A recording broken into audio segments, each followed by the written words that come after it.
atmósfera cambiando está, tu espíritu está aquí,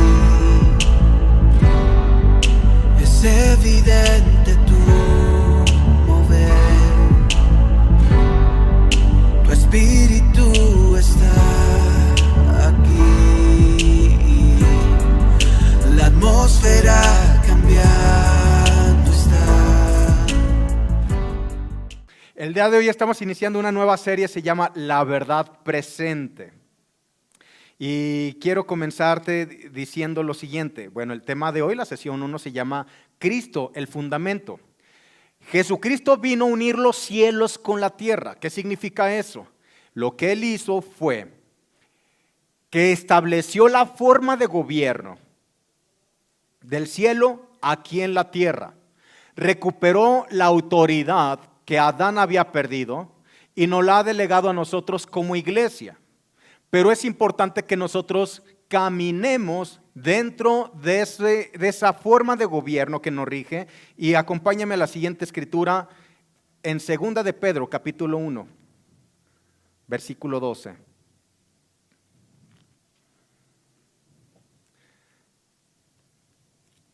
Por esto yo no dejaré de recordarles siempre estas cosas, aunque ustedes las sepan y estén confirmados en la verdad presente.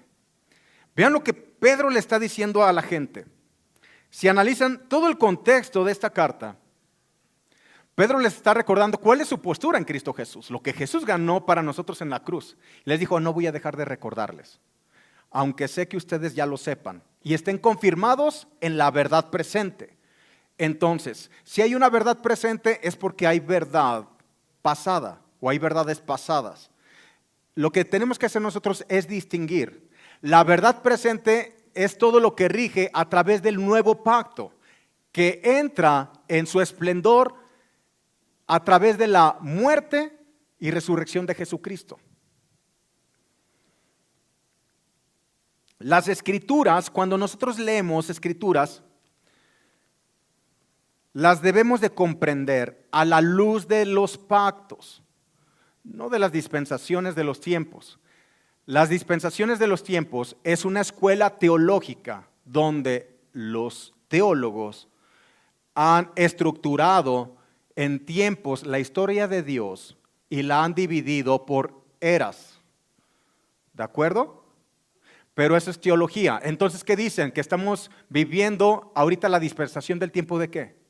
De la gracia. Pero la gracia no es una dispensación de tiempo. La gracia es Cristo impartido en cada uno de nosotros. La gracia es la misma persona de Jesús que siempre ha existido. Lo encontramos encubierto en el antiguo pacto y ahora lo tenemos revelado en el nuevo pacto. Entonces, cuando nosotros leemos escrituras, debemos de leerlo a la luz de los pactos, debemos de comprender y distinguir entre antiguo y nuevo pacto. Es como si usted fuera al cine y entrara a una función de tercera dimensión. A usted le dan unos lentes así. Estos lentes le permiten a usted ver con claridad y disfrutar de la proyección que está presenciando. Usted puede estar dentro de la sala del cine, pero si no tiene estos lentes, usted no va a ver con claridad la proyección, la va a ver borrosa. Eso es lo mismo que sucede cuando la gente lee las escrituras y no la lee a la luz de los pactos. Crea confusión. No tiene claridad de lo que está leyendo. Ni siquiera, hay gente que ni siquiera distingue del antiguo al nuevo pacto. Entonces hace una mezcolanza, lo que crea confusión, y a veces se sienten que son dignos delante de Dios y a veces se sienten que no son dignos delante de Dios. A veces se sienten que Dios está enojado con ellos y a veces se siente que Dios está contento con ellos. Porque no entienden cuál es su postura ahora en el nuevo pacto. Por eso Pedro le dijo, no voy a dejar de recordarles, aunque sé que están confirmados en la verdad presente. La verdad presente, entonces, es todo lo que nos compete hoy en día a raíz de la muerte y resurrección de Jesucristo. No podemos basar nuestra fe en verdades bíblicas, porque no toda verdad bíblica es una verdad presente. Cuando nace nuestro niño no los llevamos a los 8 días a que los circunden, ¿verdad? ¿Por qué no? ¿Es una verdad que se tenían que circuncidar a los 8 días? Sí. ¿Pero es una verdad presente? No, es una verdad pasada. Entonces, nosotros debemos primeramente distinguir escrituras a la luz de los pactos. Y lo que nos compete para nosotros es la verdad presente, que es el nuevo pacto. Todo lo que respecta en el nuevo pacto. Anótelo, por favor. No toda verdad bíblica es una verdad presente. Ay, pero es que está escrito ahí, pastor. Sí, pero no está vigente en el pacto en el cual nos estamos moviendo. No toda verdad bíblica es una verdad presente, pero toda verdad presente es una verdad bíblica. No sé si me di a explicar. Usted no puede decir, es que Dios está enojado conmigo. Dios no está enojado con usted. ¿Sabe por qué? Porque en el nuevo pacto, a raíz de la resurrección de Jesucristo, no va a encontrar una sola cita donde diga que Dios está enojado con usted. Porque Dios juró en el nuevo pacto jamás reñirte y enojarse contigo. Porque la sangre de Jesucristo te ha lavado de todo pecado. Y cuando Él te ve revestido de Cristo. Y así como es Cristo, así eres tú en la tierra, no por tus méritos, por los de Él. Simplemente por gracia, le plació. ¿De acuerdo? Me vas a decir, entonces tengo que distinguir entre Antiguo Testamento y Nuevo Testamento. No, señores. No estoy hablando de que termina en Malaquías el Antiguo Testamento y empieza el Nuevo Testamento en Mateo. No confundan. Estoy hablando del Antiguo Pacto y Nuevo Pacto. Porque todavía en el Nuevo Testamento, Jesucristo vino bajo ley. Y desarrolló algunos rudimentos que tenía que cumplir porque estaba bajo ley. ¿De acuerdo? Pero no porque lo haya hecho Jesús, lo tenemos que hacer nosotros. Más adelante vamos a dar unos ejemplos de ellos, pero quiero que sepas que Dios trabaja a través de pactos. Y el pacto que vivimos hoy es el nuevo pacto, que respecta a lo que nos rige o nos gobierna dentro del reino de los cielos. Dios es quien pacta con los hombres. Nunca el hombre pacta con Dios. Es que voy a pactar con Dios, no es bíblico. Usted puede dar una ofrenda, puede hacer un voto, pero no se pacta con Dios. El hombre nunca pacta con Dios, el hombre siempre falla. Pero en el nuevo pacto la diferencia es que Dios no pactó directamente con el hombre. Pactó el Padre con el Hijo Jesucristo. Y tú eres un beneficiario de todo lo que respecta al nuevo pacto. Entonces la fe de todos nosotros no se edifica sobre verdades bíblicas, sino sobre la verdad presente. Acompáñeme a Efesios capítulo 4, versículo 9.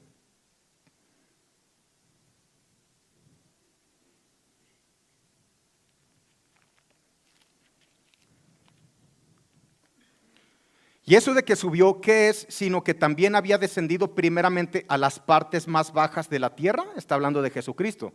Una vez crucificado, Él no quedó en la cruz. Él bajó a pagar el precio que tú y yo teníamos que haber pagado para que nosotros no fuésemos a ese lugar. Versículo 10. Y el que descendió es el mismo que también subió por encima de todos los cielos para llenarlo todo. Y Él mismo, hablando de Jesucristo, pongan atención con esto. Iglesia, lo que vamos a ver en esta serie es fundamental para tu vida en Cristo. Dice que Jesucristo, en el versículo 11, que Jesucristo mismo constituyó a unos apóstoles, a otros profetas, a otros evangelistas, a otros pastores y maestros. ¿Con qué finalidad? Versículo 12. A fin de perfeccionar a los santos para la obra del ministerio, para la edificación del cuerpo de Cristo. Repite conmigo, edificación. No se puede hablar de un edificio si ese edificio no tiene planos. Hay un plano estructural, arquitectónico, que Dios ha establecido para que pueda el cuerpo ser edificado. Y el mismo Jesucristo estableció estos 5 ministerios que conocemos como ministerios de edificación. Y el orden que aparece aquí no es un orden jerárquico. No es que sea más el apóstol que el profeta o el profeta más que el pastor. Es un orden de función.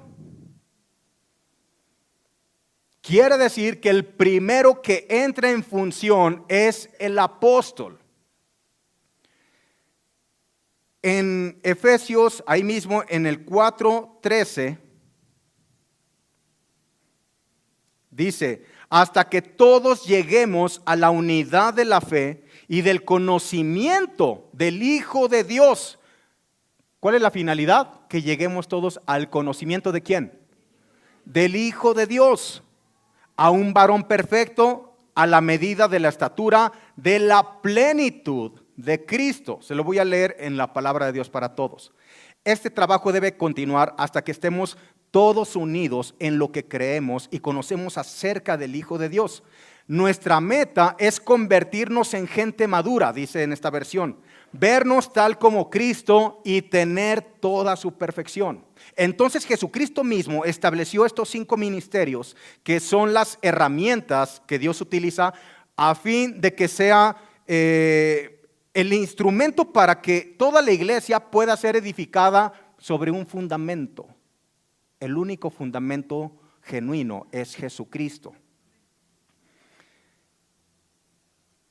Vayamos entonces, por favor, a 1 Corintios, capítulo 3, versículo 9 al 11.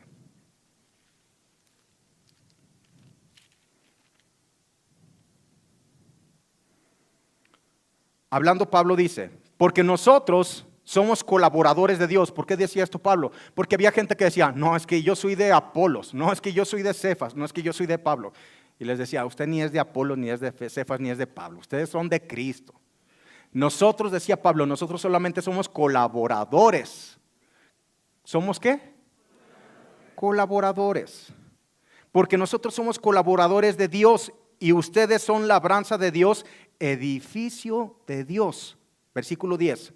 Conforme a la gracia de Dios que me ha sido dada, yo como perito arquitecto puse el fundamento y otro edifica encima, pero cada uno mire cómo sobreedifica. No podemos hablar de un edificio si ese edificio no tiene las bases, que es el fundamento. Versículo 11, porque nadie puede poner otro fundamento que el que está puesto, el cual es Jesucristo. ¿No acabamos de leer en Efesios que por eso Dios implementó estos 5 ministerios a fin de perfeccionar a todos los santos? En el conocimiento ¿de quién? De Jesucristo. Nuestra vida está fundamentada en Jesucristo. Iglesia, vamos a ir a otro nivel, a brincar únicamente de quedarnos, ahí somos salvos. No nos podemos quedar con la salvación. Vienen cosas mucho más interesantes. Tú eres un ministro competente del nuevo pacto y debes de saber en qué consiste esa competencia. Entonces Pablo se refiere a él como apóstol, dice yo soy un perito arquitecto. ¿Qué es un perito? Un perito es un experto con un conocimiento amplio o con aptitud en un área particular de conocimiento. Porque el apóstol lo que hace es que como él es un experto en los planos arquitectónicos de Dios, él conoce bien el fundamento para ponerlo. Entonces esto te quita la idea de lo que pensamos, un apóstol es el que se la pasa abriendo congregaciones. No, señores, eso no significa apóstol. O el que tiene una mega iglesia, ¿verdad? Es el apóstol. No es así.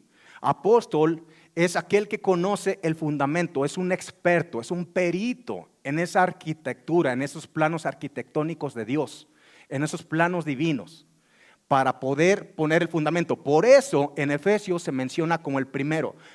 Jesucristo estableció a unos apóstoles, a otros profetas, ¿de acuerdo? Estos 2 primeros ministerios son los que se encargan de poner fundamento. Ahora,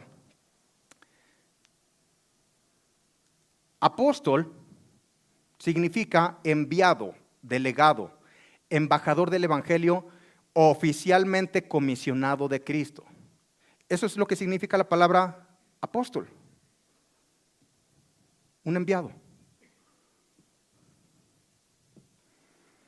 Y esto lo podemos comprender porque en ese tiempo el gobierno romano es el que estaba imperando. Entonces, lo que hacía el gobierno romano es extender los dominios de su imperio. Y seleccionaba a la gente para enviarla como heraldos para anunciar en otras regiones que el gobierno romano estaba por entrar ahí para extenderse y establecer su dominio. ¿Me van siguiendo? Ahora, los romanos tenían un dicho: el mundo es conocido por lo que pisa Roma. En otras palabras, si Roma no lo ha pisado, no es mundo. ¿Y por qué utilizó el Espíritu Santo ese ejemplo? Porque nosotros estamos hablando del gobierno de Cristo. El mundo es conocido no por lo que pisa Roma, sino por lo que los hijos de Dios van pisando. Por eso dice que todo lo que toque la planta de tus pies es tuyo, porque estás ejerciendo dominio, estás extendiendo reino de los cielos aquí en la tierra. Eso es lo que es un apóstol. Pone el fundamento, esa es una de sus funciones, pero también es el enviado. ¿Para qué? Para extender dominio de reino. Vayamos por favor a Hebreos capítulo 11, versículo 10. Pablo decía, yo soy perito arquitecto, entonces vamos a ver quién es el arquitecto. Porque esperaba la ciudad, hablando de Abraham, esperaba la ciudad que tiene fundamentos, cuyo arquitecto y constructor, ¿quién es? Dios es el que estableció los planos arquitectónicos divinos, en el cual iba a ser fundada o fundamentada toda o edificada toda su iglesia. La iglesia no es el lugar donde venimos, señores. La iglesia, ¿quiénes somos? Nosotros somos la iglesia. Usted no puede decir, voy a la iglesia. No. Usted va a la congregación. La iglesia somos cada uno de nosotros. Y somos parte fundamental de esos planos arquitectónicos. Que desde antes de la fundación del mundo, Dios te escogió para que fueses parte de ello. Efesios capítulo 2, versículo 20.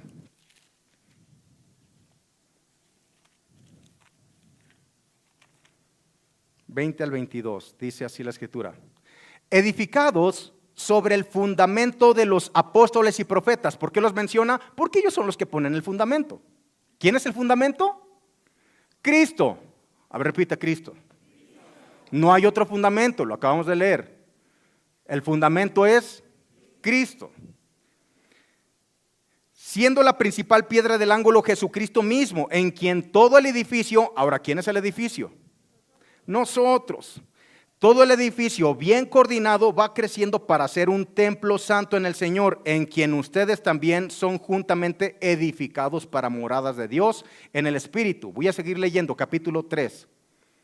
Por esta causa, yo Pablo, prisionero de Cristo Jesús por vosotros los gentiles, si es que habéis oído de la administración de la gracia de Dios que me fue dada para con ustedes, que por revelación me fue declarado el misterio. Vamos a ver a qué misterio se refiere.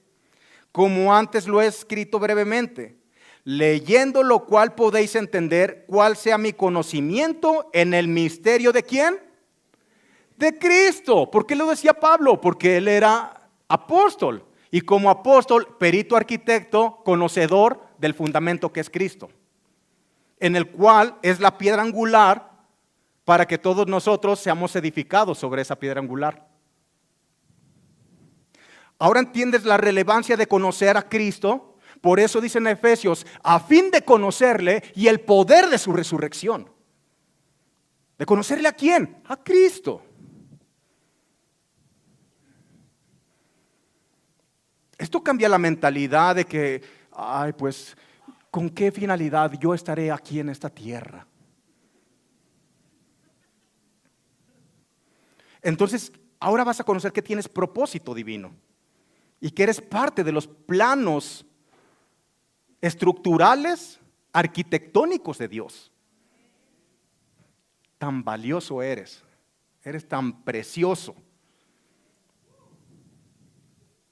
Dice el versículo 5, misterio que en otras generaciones no se dio a conocer a los hijos de los hombres, como ahora es revelado. ¿A quiénes? A sus santos apóstoles y profetas por el Espíritu. Profeta no es el que, ay, Dios ha dicho así. No. Una persona puede dar una palabra profética, pero el oficio de profeta es diferente. Y hablando de palabra profética, usted no se deje llevar por verdades pasadas. Dios me dijo que está enojado contigo. Tus manos no son santas para imponerlas sobre los enfermos.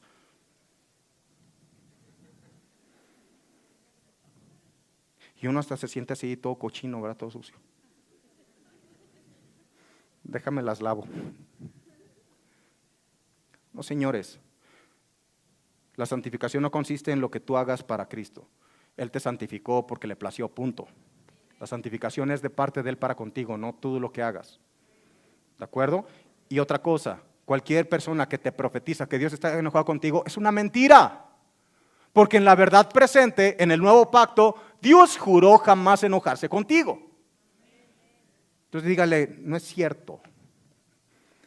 Mentiroso, dile. Porque hemos tenido esa experiencia. Aquí, gente que llega con título de apóstol o de profeta y saca unas ondas que no van de acuerdo a la verdad presente. Y porque profetizan utilizando también, así os ha dicho el Señor.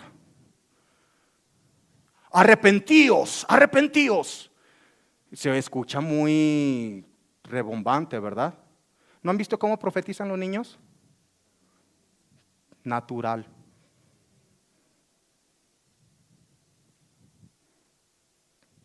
¿Les queda claro? Nos interesa, nosotros como sus pastores, que ustedes estén bien fundamentados en la verdad presente, en lo que Cristo ganó para ustedes y en el poder de su resurrección, y que ese poder está en ti.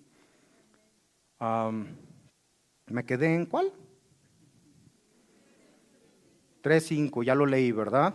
Ahora vayamos a Primera de Pedro, capítulo 2, versículos 4 al 9.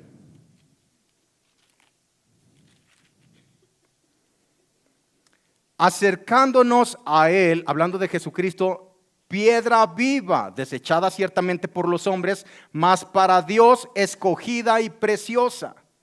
Ustedes también, fíjate cómo te llama el Señor. Ustedes también, como piedras vivas, ser edificados como casa espiritual y sacerdocio santo para ofrecer sacrificios espirituales aceptables a Dios. ¿Por medio de quién? De Jesucristo, no de ti. Nosotros somos piedras vivas. Estamos hablando de un edificio donde el fundamento, ¿quién es? Es Cristo. Y nosotros somos las piedras que vamos siendo edificadas. Edificadas, no amontonadas. Edificadas. Sigo leyendo, versículo 6. Por lo cual también contiene la escritura: he aquí pongo en Sión la principal piedra del ángulo, escogida y preciosa. El que creyere en ella no será avergonzado. Yo no me avergüenzo de Cristo, por lo tanto no soy avergonzado. Por ustedes pues, los que creéis, Él es precioso. ¿Lo creen? Pero para los que no creen, la piedra que los edificadores desecharon ha venido a ser la cabeza del ángulo, y piedra de tropiezo y roca que hace caer. Porque tropiezan en la palabra. ¿Quién es la palabra? Jesucristo. Juan 1:1. En el principio era la palabra, y la palabra era con Dios, y la palabra es Dios. Siendo desobedientes, a lo cual fueron también destinados. Versículo 9. Mas nosotros somos linaje escogido, real sacerdocio, nación santa, pueblo adquirido por Dios. ¿Para qué? Para que anunciemos las virtudes de aquel que nos llamó de las tinieblas a su luz admirable. En el antiguo pacto se ungían a reyes, sacerdotes y profetas, a esas 3 asignaturas. ¿Sabes cómo te ha constituido Cristo a ti? Con esas 3 asignaturas, como rey, sacerdote y profeta. Un profeta es aquel que anuncia la voluntad de Dios y dice que nosotros hemos sido escogidos para anunciar las virtudes. La palabra virtud también se traduce como poder. Para anunciar el poder de Cristo, el gobierno de Cristo aquí en la tierra, la forma de gobierno donde tenemos dominio en los ámbitos que nos rodean. Eso es lo que eres, un rey y un sacerdote. Aquí está hablando el versículo 5. Ustedes también como piedras preciosas edificados como casa espiritual y sacerdocio santo. En el nuevo pacto, el sacerdocio no compete únicamente a los levitas. Cuando escuchas, ay, eres un levita del Señor. No, esa persona tiene mentalidad de antiguo pacto. Ay, mira qué bonito cantan los salmistas. No son salmistas. Eso es del antiguo pacto. ¿Cómo nos llama hoy la Escritura? Ministros competentes del nuevo pacto.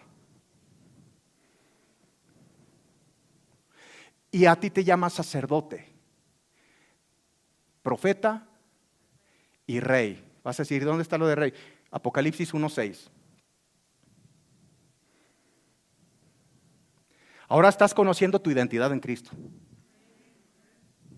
Y nos hizo, no es que nos va a hacer, nos hizo reyes y sacerdotes para Dios su Padre. A Él sea la gloria e imperio por los siglos de los siglos. Amén. Ay, qué bonito, somos reyes, sacerdotes y profetas. Ahora es importante conocer cómo se desempeñan esas asignaturas. ¿De acuerdo? Lo vamos a ver más adelante. Entonces, el fundamento es el principio o cimiento sobre el que se apoya y se desarrolla la edificación de un proyecto. La edificación tiene que estar sobre fundamento, no sobre rudimentos. Los rudimentos son principios elementales, son aquellas cosas religiosas, ordenanzas, ritos, mandamientos, costumbres, que inclusive practicó Jesús en sus días de ministerio en carne, cosas que son de la ley de Moisés y costumbres judías. ¿Por qué? Porque lo tenía que cumplir. Voy a mencionar algunas de ellas, por ejemplo, el lavado de los pies. Mire, si usted le quiere lavar los pies a su esposa, láveselos. Pero no es una ordenanza religiosa. ¿De acuerdo? La abstención de ciertos alimentos. Ay, qué bueno, puedo comer de todo. No, o sea, seamos buenos administradores del templo, del Espíritu Santo, pero no por una cuestión religiosa. Ay, no voy a comer esto, me voy a contaminar. No podemos caer en ello. Son rudimentos religiosos. El ayuno. Ay, pastor, viera cuando hoy ayuno 40 días, 40 días, viera cómo siento el poder de Dios. Esos son argumentos. El poder de Dios no lo tienes por haber ayunado 20, 30, 40 días. El poder de Dios lo tienes porque Jesucristo te lo delegó, punto. ¿De acuerdo? Entonces no estoy diciendo que no ayunes. Yo no te estoy diciendo que no ayunes. El motivo por el cual lo haces marca la diferencia. Entonces no podemos nosotros fundamentar nuestra vida, edificar nuestra fe en Cristo en base a rudimentos, sino al fundamento, que es Cristo. Guardar días de reposo. Es que está escrito. Será pacto perpetuo, guardarás el día de reposo. Están los sábados así.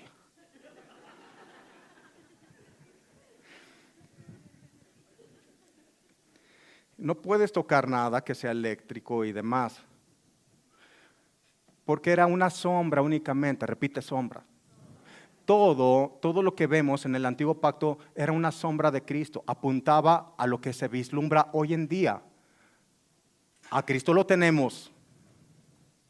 En el antiguo pacto estaba encubierto, ahora en el nuevo pacto está revelado. ¿De acuerdo? Colosenses capítulo 2, versículo 8.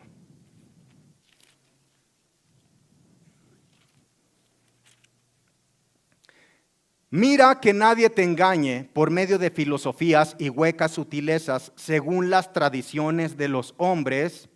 ¿Según qué? Tradiciones, fíjate, tradiciones de los hombres. Conforme a los rudimentos del mundo y no según Cristo. Veamos el versículo 7. Arraigados y sobreedificados ¿en quién? En Él, en Jesucristo. Porque ¿quién es el fundamento? Cristo. Y confirmados en la fe, así como habéis sido enseñados, abundando en acciones de gracias. Veamos versículos 2 y 3. Para que sean consolados sus corazones, unidos en amor, hasta alcanzar todas las riquezas de pleno entendimiento, a fin de conocer el misterio de Dios el Padre y de Cristo, en quien están escondidos todos los tesoros de la sabiduría y del conocimiento. ¿En quién están escondidos? En Cristo. ¿Ahora entiendes por qué la importancia del conocimiento de Cristo? No estoy hablando de Jesús histórico. Estoy hablando de Jesucristo resucitado.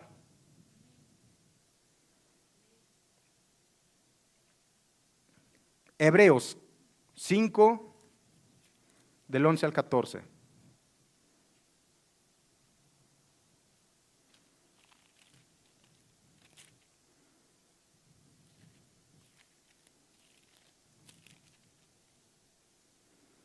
Acerca de esto tenemos mucho que decir y difícil de explicar, por cuanto os habéis hecho tardos para oír. Vean cómo les hablan aquí.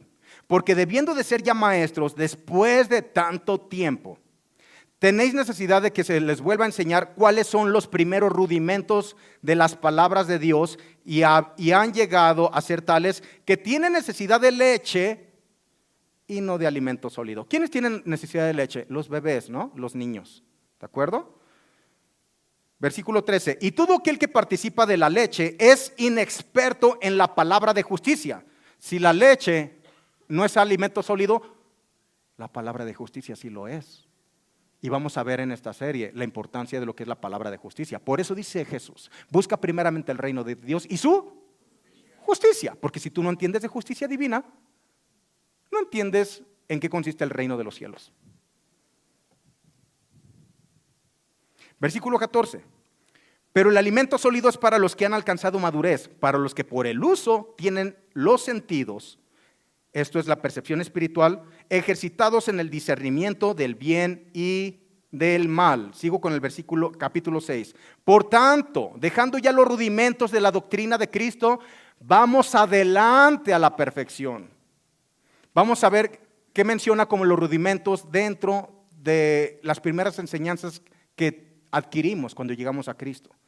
No echando otra vez el fundamento del arrepentimiento de obras muertas. Ya nos arrepentimos. Ya somos salvos. ¿De acuerdo?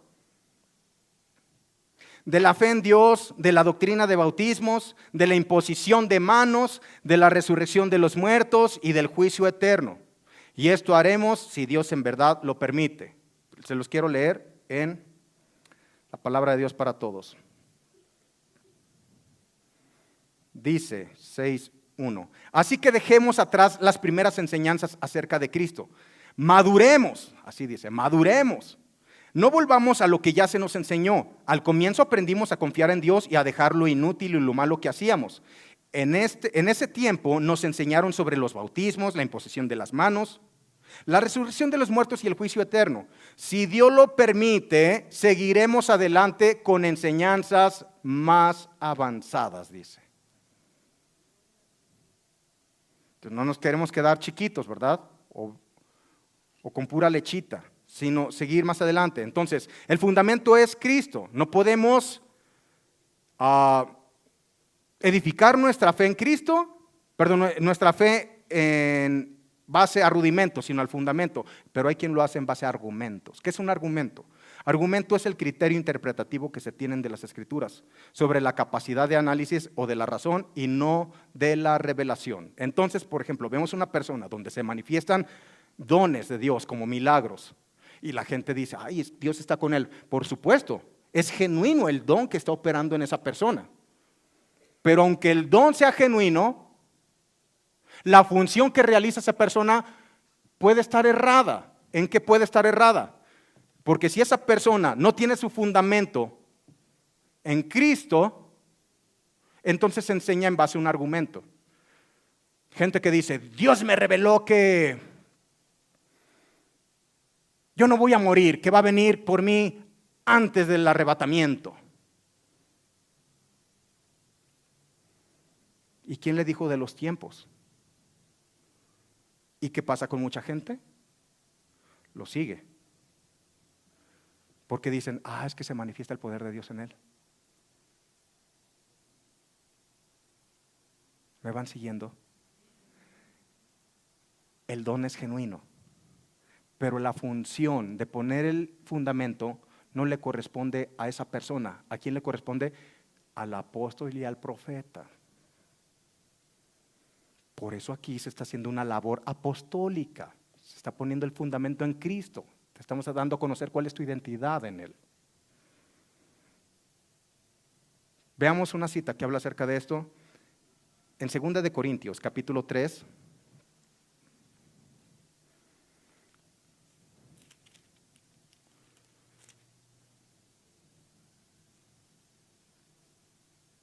Perdón, es 1 de Corintios 12:28. Y aún nos puso Dios en la iglesia, primeramente apóstoles, los volvemos a encontrar. ¿Por qué? Porque es el perito arquitecto. Apóstoles, luego profetas, lo tercero maestros, luego los que hacen milagros. Entonces, ¿quiénes ponen el fundamento? Los apóstoles. Inclusive toda palabra profética en el nuevo pacto tiene que tener estas tres características, según Corintios. Es para edificación, para consolación y para exhortación. Edificación, consolación y exhortación. Si no decían estas características,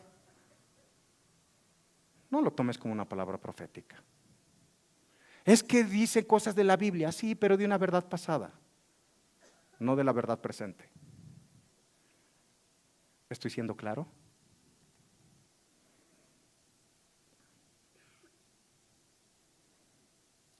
Ahora sí, 2 de Corintios capítulo 3, versículo 4 al 6, dice: y tal confianza tenemos mediante Cristo para con Dios, no que seamos competentes por nosotros mismos para pensar algo como de nosotros mismos, sino que nuestra competencia proviene ¿de quién? De Dios, el cual asimismo nos hizo ministros competentes de un nuevo pacto, no de letra, sino del Espíritu, porque la letra mata, mas el Espíritu vivifica. ¿Cómo te ve Dios a ti? Como un ministro competente del nuevo pacto. Competente significa apto, capacitado, adiestrado y conocedor. Ahora, por posición nos llaman ministros competentes, pero tenemos nosotros que conocer en qué consiste nuestra competencia para poder llevar a cabo esa función. No te puedes quedar con la teoría, yo soy un ministro competente, pero ni siquiera sabes en qué consiste la competencia. No podemos ser competentes en algo que ignoramos. Y mire, dentro del reino de los cielos es al revés, a cómo se maneja el mundo secular. Aquí usted va a la universidad después de acabar bachillerato y estudia de 4 a 5 años, entonces le dan un título al final, ¿de acuerdo? Porque ya demostró que ha adquirido los conocimientos. En el reino de los cielos es al revés, primero le da el título. Te llama primero ministro competente. ¿Y por qué así lo hace Dios? Porque sabe Dios la semilla que ha sembrado en ti. Es su misma simiente. Él conoce que su naturaleza va a dar fruto en ti. Lo importante es que tú conozcas en qué consiste la competencia, en lo cual el mismo Dios es el que te capacita. Por eso nos llaman ministros competentes del nuevo pacto. Ahora, nuevo pacto. Repite nuevo pacto. Cuando hablamos de nuevo pacto, nos da la idea de que es algo que no estaba desde antes. Pero hay dos palabras dos vocablos griegos para referirse a nuevo. El que se refiere aquí es la palabra kainos, que significa de una naturaleza distinta o diferente, que siempre ha existido, pero no ha sido manifestado en su plenitud. No nuevo en tiempo, sino de diferente naturaleza de aquello con lo que se contrasta como viejo. La otra palabra para nuevo es neos, que no utiliza aquí. Neos significa algo que nace, que se puede medir en tiempo, por edad. ¿De acuerdo? Entonces, cuando habla de nuevo pacto, ese nuevo pacto es un pacto que apenas se está manifestando, que siempre ha existido, pero hasta ahorita se está manifestando en toda su plenitud por tener o consistir en una naturaleza diferente. Porque nunca el nuevo pacto es el pacto que Dios hizo con los hombres. No, tú eres el beneficiario de ese nuevo pacto. El pacto fue entre el Padre y el Hijo Jesucristo, los cuales no fallan. Es un pacto perfecto. Por eso en otra de las escrituras le llama el pacto eterno. Un pacto que siempre ha existido y siempre existirá. El nuevo pacto es la expresión cumplida de lo que Dios se había propuesto y había prometido. Marca su comienzo a partir de la muerte y resurrección de Cristo.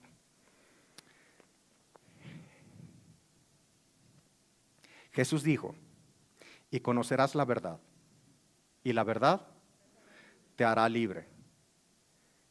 La verdad por sí sola no te puede hacer libre, es el conocimiento de la verdad. La verdad que conoces es la verdad que te libera, la verdad presente. Las personas que nos visitan por primera vez y que levantaron su mano, acompáñenme aquí al frente, por favor.